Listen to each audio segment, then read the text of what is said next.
Hello and welcome to this video showing the turnover report in Business Cloud Essentials.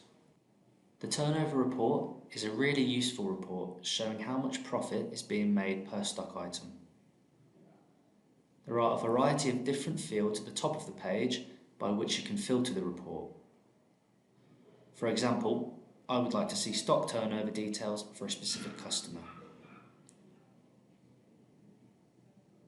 The resulting report lists all of the items sold to this customer in descending order with the most profitable item at the top.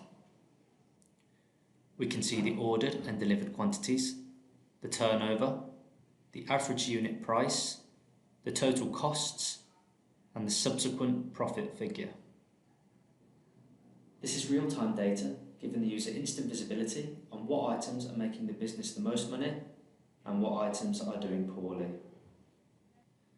What's more, the user can drill down into the individual stock item activity report, providing a further layer of stock turnover analysis. Thanks very much for watching. If you'd like to find out more, please don't hesitate to get in contact.